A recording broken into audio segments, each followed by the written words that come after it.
Hello friend, welcome to my YouTube channel Hindi Sahitya में आपका बहुत बहुत स्वागत है। आज हम सीटेट दिसंबर 2019 के पेपर फर्स्ट में आए भाषा फर्स्ट हिंदी के प्रश्नों को सॉल्व करूंगी। आप जानते हैं कि हिंदी में 30 प्रश्न पूछे जाते हैं, जिसमें 15 प्रश्न सीडीपी चाइल्ड डेवलपमेंट के होते हैं और 15 प्रश्न कविता और गद्यांश से पूछे जाते हैं।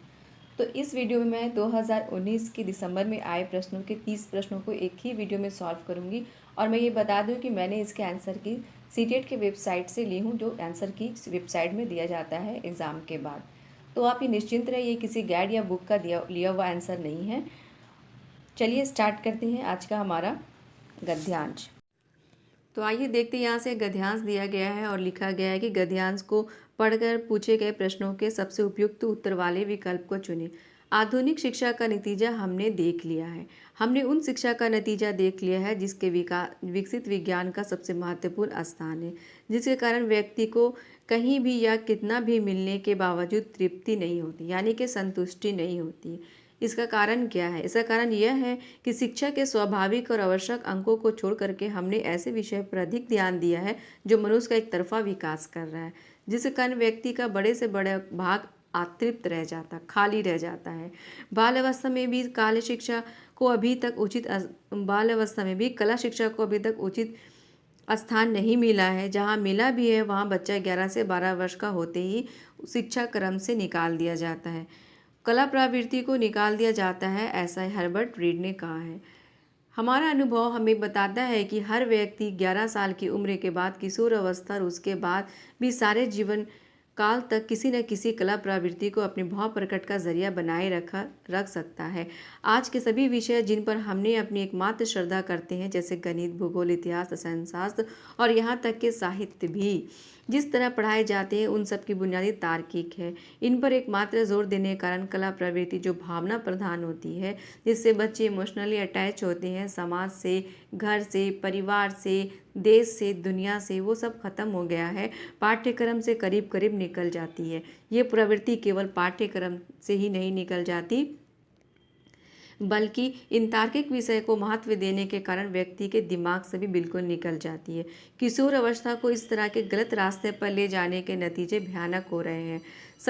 सभ्यता रोज बरोज बेढब होती जा रही है, व्यक्ति का गलत विकास हो रहा है, उसका मानस अस्वस्थ है, परिवार दुखी है, समाज में फूट पड़ी है और दुनिया पर ध्वस्त करने का जबर चढ़ा है। इन भयानक अवस्था को हमारा ज्ञान विज्ञान सहारा दे रहा है। आज की तालीम भी इसी दौड़ का साथ दे रही है। तो चलिए देखते हैं, यहाँ से हमारा प्रश्न स्टार्ट होता है क्वेश्चन नंबर 91 से। अनुच्छेद के आधार पर हमें किस पर सर्वाधिक ध्यान देने की ज़रूरत है? ऑप्शन दिया गया है विज्ञान पर, कला प्रवृत्ति पर, किशोर अवस्था पर या बाल्य अवस्था पर। तो अनुच्छेद जो भी हम पढ़ें उसके आधार पर कला प्रवृत्ति पर ध्यान देने की आवश्यकता है। क्वेश्चन नंबर 92 देखेंगे। अनुच्छेद के आधार पर गणित, भूगोल, इतिहास आदि विषय है तर्क प्रधान, भाव प्रधान, कला प्रधान या बोध प्रधान? तो गणित, भूगोल, इतिहास तर्क प्रधान है।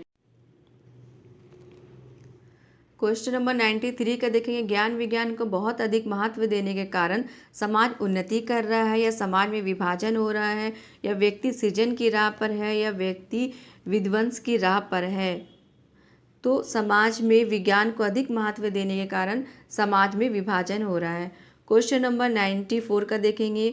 किशोर अवस्था तार्किक की प्रधानता और भाव के अभाव में डैश का रास्ता अपना रही है, तो पतन का रास्ता अपना रही है, समाप्ति का रास्ता अपना रही है।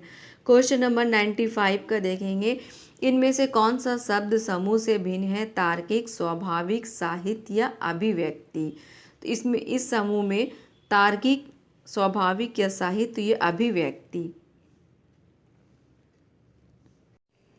क्वेश्चन नंबर 96 का देखेंगे कि आज की तालीम भी इस दौड़ का साथ दे रही। वाक्य में निपात है। निपात क्या होता है? किसी भी बात पर अतिरिक्त भार देने के लिए जिन शब्दों का प्रयोग किया जाता है उसे निपात कहते हैं। जैसे तक, मत, क्या, भी, केवल, जी, नहीं, ना। ऐसे वर्ड को निपात कहते हैं। ठीक है, यहाँ देखिए, आज की तालीम भी इसी दौड़ में साथ दे रही है। वाक्य में आज की तालीम भी तो इसका आंसर हो जाएगा भी। क्वेश्चन नंबर 97 का देखेंगे, विकसित शब्द में प्रत्यय है। तो विकसित शब्द में प्रत्यय क्या है, देखिए, विकसित, विकास, विकास जोड़ इत, विकसित। तो इसमें इत जो है ये प्रत्यय है, तो विकसित का प्रत्यय इत है। क्वेश्चन नंबर 98 का देखेंगे, अनुच्छेद के आधार पर कहा जा सकता है कि आधुनिक शिक्षा का नतीजा क्या दुखद है। क्वेश्चन नंबर 99 देखेंगे, आधुनिक शिक्षा में किस विषय को सबसे अधिक महत्व दिया गया है। तो आधुनिक शिक्षा में विज्ञान को सबसे अधिक महत्व दिया गया है। अब यहाँ काव्यांश दिया गया, काव्यांश को पढ़ें और पढ़ करके इसका उत्तर दें। क्वेश्चन नंबर 100 से देखते हैं, हिमक्रीट, हिमक्रीट का आशय है ठंडा मुकुट, बर्फ का मुकुट, चांदी का मुकुट या स्वर्णिम मुकुट। तो हिमक्रीट का आशय है बर्फ का मुकुट। क्वेश्चन नंबर 101 का देखेंगे, नगपति का विग्रह और समास होगा। तो नगपति का विग्रह समास होगा नरगो पर्वतों का पति तत्पुरुष। ठीक है। क्वेश्चन नंबर 102 का देखेंगे, किस पंक्ति में कहा गया है कि हिमालय शक्ति के ज्वालाओं का ढेर है। तो पुरुषों के पूंजीभूत ज्वाला से कहा गया है। 103 में दिया गया है, जिसे जीता न जा सके उसके लिए कविता में कौन सा शब्द उपयुक्त हुआ है। जिसे जीता ना जा सके वो अजय है। ठीक है। क्वेश्चन नंबर 104 का देखेंगे, निस्सीम शब्द में कौन सा संधि है। तो निस्सीम शब्द में विसर्ग संधि है। क्वेश्चन नंबर 105 का देखेंगे, हिमालय को यतिवर कहकर संबोधित किया गया है क्योंकि वह समाधियों में लीन है। ठीक है, कविता के अनुसार। नीचे दिए गए प्रश्नों के लिए सबसे उचित विकल्प का चयन करें। यहाँ से सीडीपी के प्रश्न स्टार्ट होते हैं। क्वेश्चन नंबर 106 से, प्राथमिक स्तर पर बच्चों की भाषा का आकलन करने का उद्देश्य है उसके पाठन क्षमता का आकलन करना, या उसके भाषा प्रयोग की क्षमता का आकलन करना, या उसके लेखन क्षमता का आकलन करना, या उसकी बोलने की कुशलता का आकलन करना। तो प्राथमिक स्तर के बच्चों के भाषा आकलन करने की क्षमता का आकलन करना है। ठीक है, बच्चे की भाषा क्षमता क्या है, सुनना, बोलना, पढ़ना और लिखना। ठीक है, प्राथमिक स्तर पर बच्चों की भाषा शिक्षण का उद्देश्य है कि बच्चे किसी भाषा को सुनकर समझ पाएँ। ये हो गया सुनना। औपचारिक या अनौपचारिक दोनों तरह के माहौल में, यानी घर और स्कूल में प्रभावशाली ढंग से अपनी बात रख पाना। ये हो गया बोलना। पढ़ना, किसी किताब को समझते हुए पढ़ सके और उसमें अपनी समझ का निर्माण कर सके। यह हो गया पढ़ना। और लिखना, यानी सुनी हुई बातों को लिख सके, लिखावट अच्छी हो और ताकि उसे पढ़ा जा सके। भाषा के प्रयोग के साथ साथ व्याकरण का भी प्रयोग कर सके। किताबों को पढ़ने में रुचि का विकास करना, ये प्राथमिक स्तर के बच्चों के भाषा के विकास का उद्देश्य होता है। क्वेश्चन नंबर 107 देखते हैं, इनमें से कौन सा भाषा आकलन में सबसे कम प्रभावी तरीका है। तो भाषा आकलन में सबसे कम प्रभावी तरीका है श्रुतलेख। श्रुतलेख क्या होता है, जिसे डिक्टेशन कहते हैं इंग्लिश में, जिसमें सुन करके लिखना होता है। इस मेथड में कुछ टीचर्स कुछ डिफ़िकल्ट वर्ड, जो हार्ड वर्ड होते हैं, उसको बच्चों को लिखाते हैं। अगर वो गलती करते हैं तो उसे एक ही वर्ड को 10 बार या 12 बार लिखने दिया जाता है। इसे श्रुतलेख करते हैं। तो ये कम से कम प्रभावी होते हैं भाषा आकलन में। ठीक है, श्रुतलेख। क्वेश्चन नंबर 108 का देखेंगे, आकलन की प्रक्रिया में केवल बच्चों की क्षमताओं का आकलन नहीं होता बल्कि शिक्षक के शिक्षण प्रक्रिया का भी आकलन होता है। यह विचार पूर्णतः सही है। इसमें यह भी टेस्ट किया जाता है कि टीचर जो बच्चे को पढ़ा रहे हैं उनका मेथड सही है कि नहीं, वो किस मेथड से बच्चे को पढ़ा रहे हैं, बच्चे उनके पढ़ाने के तरीके से वो सीख पा रहे हैं कि ये नहीं सीख पा रहे हैं, इसका भी आकलन, और एक स्कूल के मैनेजमेंट का भी आकलन होता है। तो एक बच्चे अगर ये कहा जाता है कि एक अगर स्कूल में एक बच्चा फेलियर हो रहा है तो इसका मतलब यह होता है कि एक सिस्टम फेलियर है, वो एजुकेशन सिस्टम ही फेलियर है। क्वेश्चन नंबर 109 का देखेंगे। रीमा ने तीसरी कक्षा में पढ़ने वाली रितिका की भाषा क्षमता भाषा निष्पादन संबंधी क्रमिक प्रगति का ब्यौरा उसके अभिभावकों को दिया। रीमा ने डैश के आधार पर यह जानकारी दी, अवलोकन के आधार पर, पोर्टफोलियो के आधार पर, जांच सूची के आधार पर या लिखित परीक्षा के आधार पर। तो रीमा ने, जो इसकी क्लास टीचर ने, पोर्टफोलियो के आधार पर बच्चे की बारे में बताया कि बच्चे की भाषा क्षमता क्या है, बच्चे के संबंधित क्रमिक प्रगति का ब्यौरा दिया कि वो कौन सेमेस्टर में या किस एग्ज़ाम में कितने नंबर से पास किया है, किस तरह से वो पढ़ता है, समझता है। ये पोर्टफोलियो के द्वारा उसने ये जानकारी अब उसके अभिभावकों को दी। क्वेश्चन नंबर 110 का देखेंगे। पहली कक्षा में डैश भी लिखना के अंतर्गत आता है। तो पहली कक्षा में लिखना के अंतर्गत चित्र बनाना भी आता है। बच्चे स्टार्टिंग में लिखने में इंटरेस्ट नहीं लेते हैं, उन्हें समझ नहीं आता है, तो चित्र बना करके उसे बताया जाता है कि इस तरह से आप लाइनिंग कीजिए। पहले वो लाइन करना सीखते हैं। जब आप हिंदी के क्लास में जाएंगे तो बच्चे को पहले लाइनिंग सिखाई जाती है, वो आड़ी तिरछी लकीरें बनाना, सीधी लकीरें खींचना, ताकि बच्चे लिख पाए, लिखने में इंटरेस्ट उनका आए। क्वेश्चन नंबर 111 देखेंगे।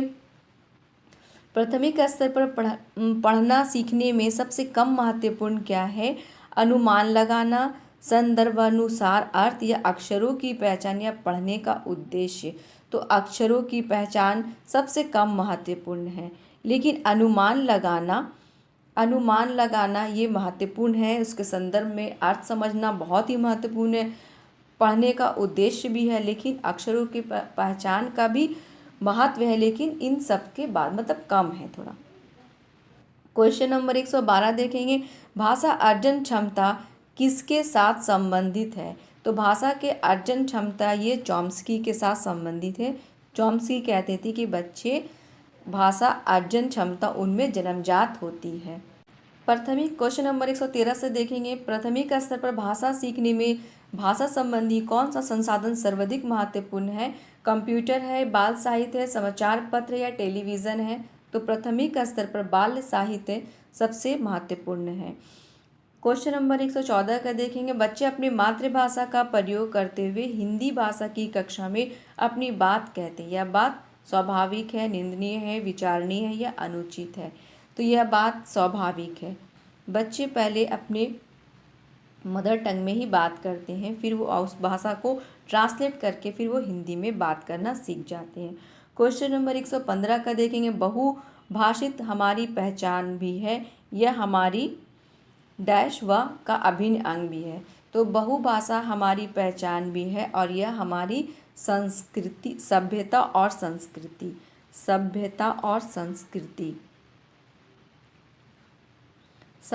व संस्कृति का अभिन्न अंग भी है। क्वेश्चन नंबर 116 का देखेंगे।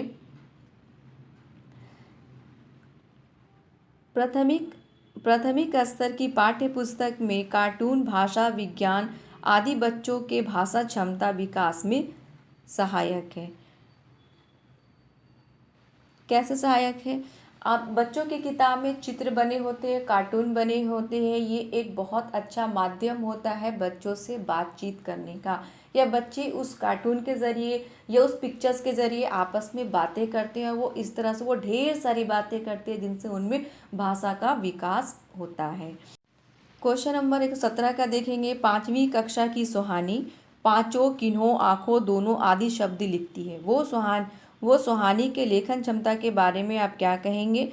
वो अनुनासिक चिन्हों के नियमों का अति सामान्यीकरण करती है, यानी कि वो अनुनासिक चिन्हों को बहुत अच्छा से समझ ली है और वो लिखने में उसका प्रयोग करती है।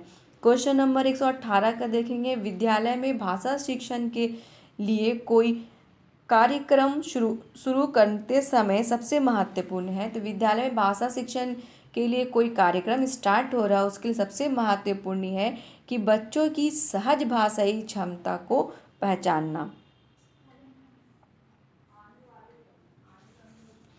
क्वेश्चन नंबर 119 का देखेंगे, कई बार बच्चे जब स्कूल आते हैं तो वो 2 या 3 भाषाओं को डैश और बोलने की क्षमता से लैस होते हैं। तो कई बार वो बोलने की पढ़ने, लिखने, रटने या समझने, तो ये समझने, तो समझने से लैस होते हैं। ठीक है। क्वेश्चन नंबर 120 का देखेंगे, किसी विषय को सीखने का मतलब है उसकी डैश को सीखना, उसकी डैश को सीखना।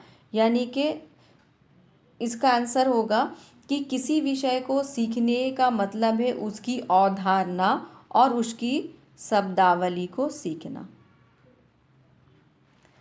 आई होप कि आपको हमारा वीडियो पसंद आया होगा। पसंद आए तो लाइक एंड सब्सक्राइब ज़रूर करें।